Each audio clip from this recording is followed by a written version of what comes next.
بسم اللہ الرحمن الرحیم۔ البقرہ آیت نمبر 119۔ اللہ کے فضل و کرم سے تلاوت کرتے ہیں۔ اعوذ باللہ من الشیطان الرجیم، بسم اللہ الرحمن الرحیم۔ انا ارسلناک بالحق بشیرا و نذیرا ولا تسألوا عن اصحاب الجحیم۔ انا بے شک ہم نے ارسلنا کا بھیجا ہم نے آپ کو بالحق کی ساتھ حق کے، بشیرن خوشخبری دینے والا، و نذیرن اور ڈرانے والا بنا کر، ولا تسألوا اور نہ آپ سے سوال کیا جائے گا، ان اصحابی ساتھیوں کے بارے میں، الجحیم جہنم کے۔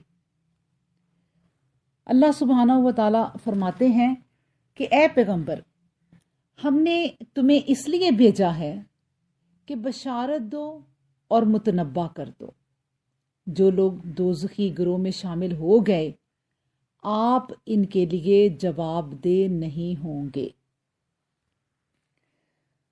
اب دیکھیں نبی کریم صلی اللہ علیہ وآلہ وسلم کی واسطت کی ضرورت کیوں پڑی؟ اللہ سبحانہ و تعالیٰ نے آخری نبی خاتم النبیین صلی اللہ علیہ وآلہ وسلم کو جب بھیجا، تب کتنی اشد ضرورت تھی اس دنیا میں ایک مسیحا کی جو رہبری کرتا۔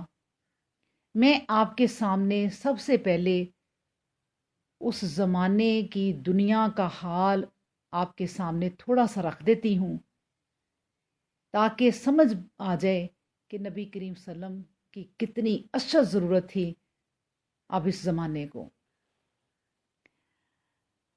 اب دیکھیں کہ اہل کتاب کی کج بحثیوں اور جاہلانہ باتوں سے رسول اللہ صلی اللہ علیہ وآلہ وسلم تنگ دل ہوتے، جیسے کئی جگہ قرآن کریم میں بیان کیا گیا ہے۔ فرمایا گیا ہے کہ اے پیغمبر اسلام، لَعَلَّكَ بَاخِعٌ نَفْسَكَ إِلَّا عَلَىٰ أَلَّا يَكُونُوا مُؤْمِنِينَ، کہ اے پیغمبر اسلام، آپ شاید اس غم میں اپنی جان کھو بیٹھیں کہ یہ لوگ ایمان نہیں لاتے۔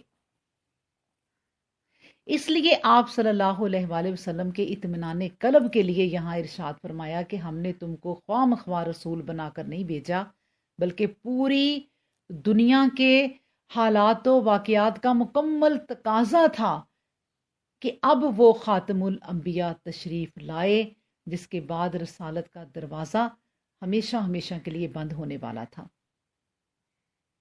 تو میں وہ حالات آپ کے سامنے تھوڑے سے رکھ دیتی ہوں۔ سب سے پہلے بتاتی ہوں کہ بنی اسرائیل کو زمانہ ہوا ہے کہ وہ مسیح سے قبل ہی غضب الہی میں مبتلا ہو چکے تھے۔ ان کو انبیاء کرام کی زبان سے سانپ اور سانپ کے بچے کہا جاتا تھا۔ مسیح علیہ السلام کو انہوں نے اس قدر تنگ کیا کہ ان کو ان پر لعنت بھیجنا پڑی، جس نے یہودیوں کو اور زیادہ مسخ کر دیا۔ اب ان میں انسانیت کا ذرا برابر بھی شائبہ باقی نہ رہا۔ ہمسایہ قوموں کی صحبت اور یکجہی سے ان میں بت پرستی بھی آ گئی۔ پھر یورپ کا سنیں۔ یورپ قرون مظلمہ میں سے گزر رہا تھا۔ وہاں چاروں طرف جہالت کا دورہ تھا۔ انگلستان میں برٹن اور سیکسن وحشی قومیں آباد تھیں۔ نارتھمبرلینڈ، مڈ لینڈ، کونٹز، نارفولک، سافولک اور سسیکس اضلاع انگلستان میں ووڈن کی پوجا کی جاتی تھی۔ فرانس ہرن ہالڈ، سیگبرٹ فرائدی، گوٹندی اور مل ہیرک کے نصف پر انسانوں کی حکومت تھی، جبکہ پادریوں کے ایما سے بہت سی